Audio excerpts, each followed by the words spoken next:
Halo Infinite multiplayer, as great as the core of it is just unfinished. It feels unpolished, it feels feature lacking, it just doesn't feel finished, and especially not ready to release a month early. I'm still kind of surprised they did that, because it's missing so many features, so many aspects of it are buggy or just not working or incomplete. Rather confusing. I really do enjoy the core of this multiplayer. One flag CTF on launch site, 4v4 CTF on Aquarius, Oddball on Recharge. I love the core of this game, both socially and competitively, right?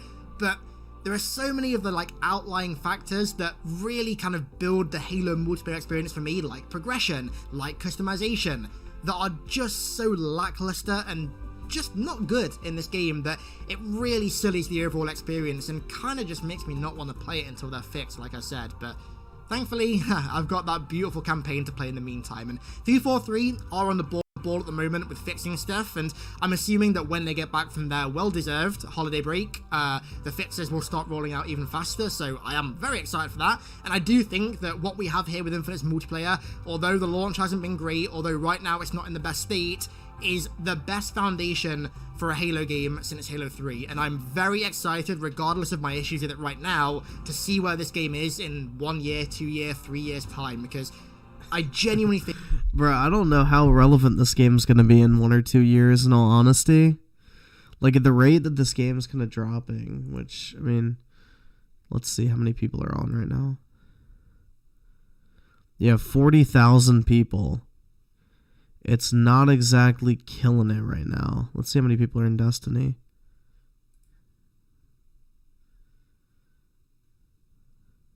$50,000. Yeah, it's not exactly killing it at the moment. So, I don't know. It'll be interesting. I think if 343 stick with it or on the ball with yeah, I like Halo 5 more as well. Fixes, we have something truly special on our hands here. I just hope that it doesn't take too long to kind of mature into that truly special state, because right now, it sure as hell isn't in that state. So, with all that said, that is my Halo Infinite multiplayer review. I don't really have a score for this. I've not really thought about a score. I don't particularly know what I'd give it, because my thoughts are so all over the place. Gameplay is like a 9, customization and progression are like 1, so I don't know. I enjoy it, but it's not great right now. That's my score, I guess. So yeah, let me know what you guys think of this review and of your thoughts on multiplayer down below in the comments. And with that said, I'm going to round this bad boy out here. I want to give a massive thank you to Master Venom 2002 and Iron Suits for becoming new iconic ones over on Patreon. Thank you very much, my friends. I really do appreciate that. And of course, everyone else who continues to support me over there as well. Thank you. Alright, so that wasn't too bad in all honesty. He didn't bitch about the whole fucking microtransaction bad too much, so that actually wasn't that bad of a video in all honesty. I don't know. It could have been a lot fucking worse, let's put it that way. It could have been a lot worse.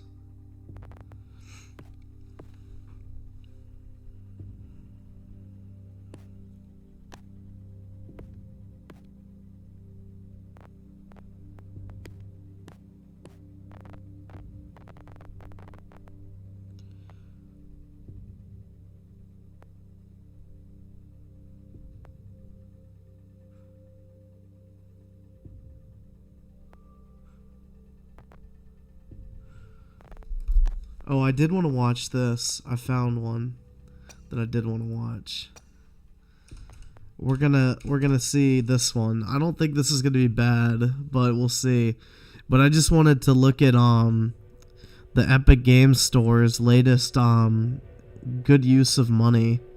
You know, the Fortnite store really out here beta testing fucking dog shit. They're paying millions of dollars to get buggy, broken, shitty PC ports. W, bro. That's a fat dub for Fortnite.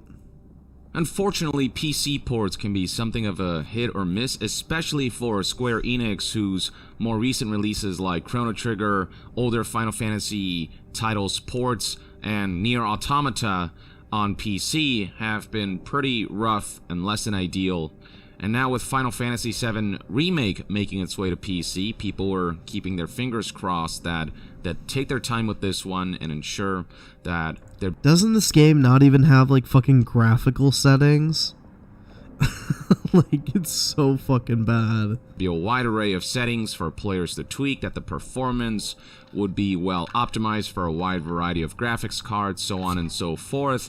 But so far, the Final Fantasy VII Remake port for PC has proven to be something widely criticized because it is just not a good port, and in fact some are calling it one of the worst PC ports they've seen in a very long time. Now, out of the gate, one of the most controversial aspects of this PC port is its price. This game costs $70, and at $70, you know, you'd expect the best version of the game. I mean, it technically is because it's the only version. You'd expect something that feels relatively next-gen or current-gen now, and you wouldn't expect the issues that Final Fantasy VII Remake's PC port is currently facing. There's also the fact that this PC port is currently exclusive to the Epic Games Store. We have seen... We love Fortnite, we love Fortnite, we like Fortnite, we like Fortnite. Let's go, man. Do we love Fortnite or do we like Fortnite? That's the question.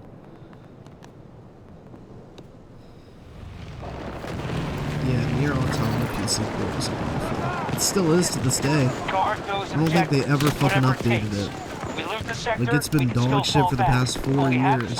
Seen a number of games do this, and seldom do people celebrate such an occurrence. Most people prefer Steam because it's just the far superior launcher and platform with far more features. I mean, it was only recently that Epic Games Store added a shopping cart, and it's still missing many more features that PC players tend to enjoy on Steam, so that exclusivity and having to partake in an inferior platform and launcher to play this game, or having to wait months or, you know, maybe a year to engage with this title on Steam, that's just been frustrating. Layer that on top of the $70 price point, and things are already off to a rocky start. But maybe these are things that some might be able to overlook if the FF7 Remake PC port itself ran well, was well optimized, and did things that justified its $70 price point, but... Yeah, that's the thing, bro, is I just look at the fucking Fortnite store shit as like a 1 year delay. I'll pick that shit up when it comes out on Steam, but I'm not playing that shit on fucking Fortnite, bro. Like, hell fucking nah. Sam the Madman with the 2, I'd suck off Fortnite? Is that what you're trying to say? Fair enough, you know? Go for it, man. The floppy with the 5, to be honest, I won't buy anything unless it's on Steam. Well, except for Battle.net. Also, it was proven that Epic spies on your Steam installation. Really? That's fucking... I guess they're looking to see what people are fucking actually buying and downloading, so they know what to pay for that. Interesting. Yeah, I don't know, man. If it's not on Steam, I don't really fucking bother with it for the most part. I can live without playing a video game. Then you look at headlines like this: Final Fantasy VII Remake called the worst AAA PC port in a long time, and you start reconsidering whether the PC port is worth buying, at least right now. This harsh opinion comes from none other than someone at Digital Foundry who, for a living, analyze, footage and frame rates and performance of video games. Alexander Battaglia tweeted the following on December 17th, 2021. He said, "As I mentioned, I'm not covering Final Fantasy VII Remake yet. The stutters that happen as you immediately get in-game rendered graphics are just unacceptable. Anyone testing and playing this game on PC before release should surely realize that your cinematic game should not do that." He then tweeted once more later that day, "By the way, RTSS does not seem to pick up the frame rate issues really in FF7 Remake.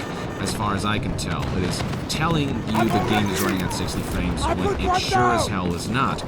Presentmon is not reflecting what is on screen. I saw this before in the Medium at launch and No Man's Sky OGL. For some reason, these stress testing tools are saying one thing when the reality is that there definitely stutters are not being reflected in the data.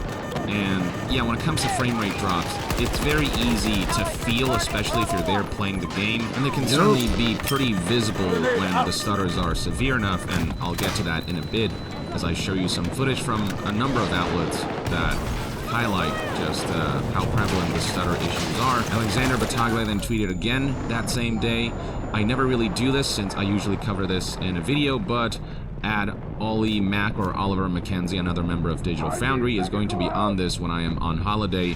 But this is just one brief moment in the first 5 minutes of the game. Spinning the camera causes a sustained drop and then a big stutter. RTSS does not see it, but Digital Foundry's own tools definitely do, and you can see the steady frame rate." Yo, look at that shit. That's an i9 10900K and a 3090 at 1080p, and they're getting 52 frames per second. What the fuck? Dude, this game is literally fucking busted on PC. Holy shit. Right here, and then the big dip from a mere camera turn. Now, some people might be wondering, well, what are his PC specs? I mean, given that they're Digital Foundry, of course they're going to have top-of-the-line stuff, and indeed, Alexander confirmed here that his PC is decked out with a 3090. I think the Matrix Awakens demo, Mesh Fence, has met its... Yo, what the fuck? 49 frames per second at 1080p. Jesus Christ, man. Yeah, this game is fucking busted. Good job, Epic. I hope it was worth paying for that trash. Match, at least on a performance level, really giving that RTX 3090 a workout. You can see right here as the character approaches the fence, the frame rate takes a significant hit down to even less than 50 frames per second. 49 frames per second is what's seen here in this particular analysis. And you've got a number of prominent content creators who've got a review copy of the PC port of Final Fantasy VII Remake reporting similar things. Susie Hunter, for example, said, "I just got code for the PC port, and after 5 minutes of playing, man, it is not a good PC port. Holy cyber cow." Reporting basically the exact same thing as Digital Foundry. Fuck this holy cyber cow, man. Oh my god, I'm so quirky. Foundry, who even 5 minutes in immediately noticed these stutters. Next up, we got some feedback from John Lindman, who is a prominent video producer at Digital Foundry, who added additional context by saying, "Alex sent his clips over for us to check out, and yeah, the PC port of FF7 Remake is terrible. We captured this using an RTX 3090 plus 10900K CPU at just 1080p, and it's a mess." At just 1080p? Wow, the smooth presentation was central to its storytelling, and this version compromised it. So not even running at 4K, not even running at 1440p, and getting a wide range of performance issues and frame rate stutter issues. That's pretty bad. Bad enough that Alex, when speaking to folks at Reset Era, just kind of put it out there very bluntly by stating, "This is literally the worst AAA release I've seen on PC in a good long time. I humbly submit that no one should buy it." This literally sounds like the fucking Arkham Knight shit again. Like, what the fuck, bro? Least not until all this stuff is tangibly fixed, but with Square Enix's inconsistent history of post-PC launch patches and releases for roughly launched PC ports, Nier Automata, I'm looking at you. Who knows how long it'll take or whether it'll be fixed at all. Whether modders will have to get on it, essentially. I mean, modders have already fixed one issue that many players have had with this port.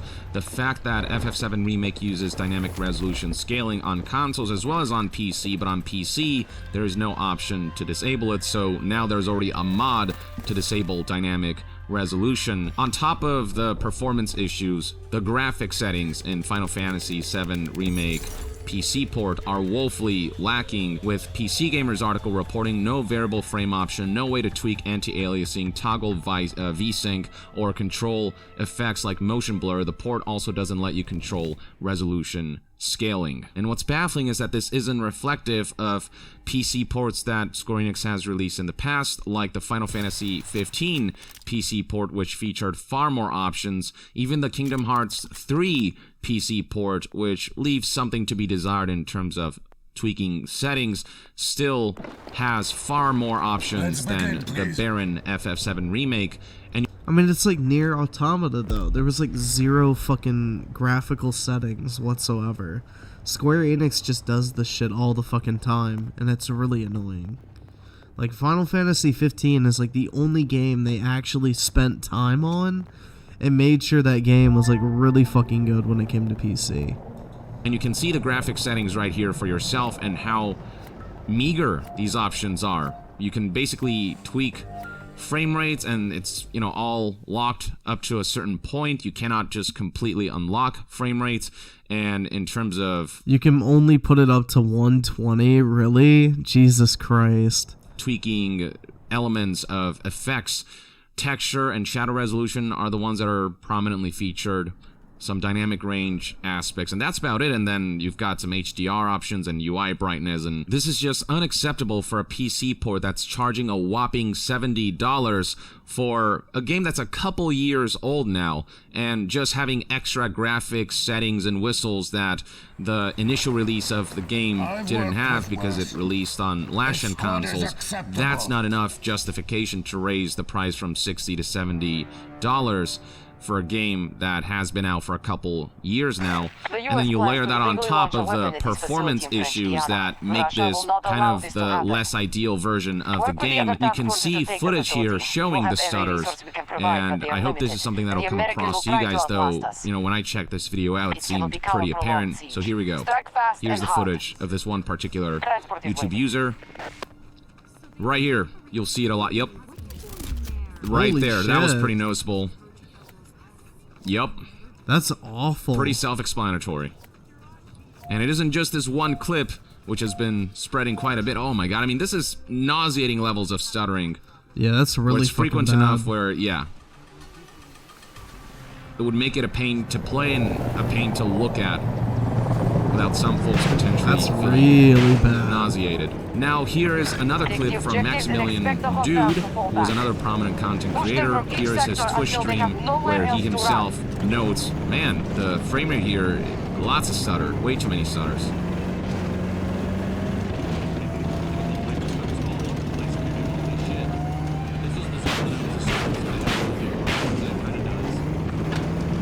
Yep.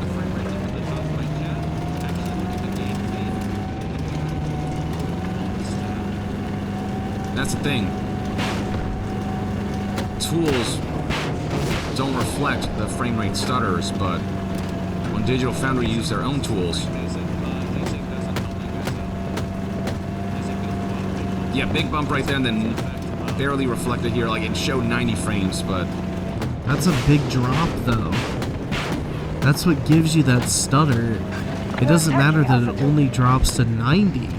It's the fact that it drops from 120 to 90. Like, that's a 25% drop in frames, so that's gonna cause a massive stutter.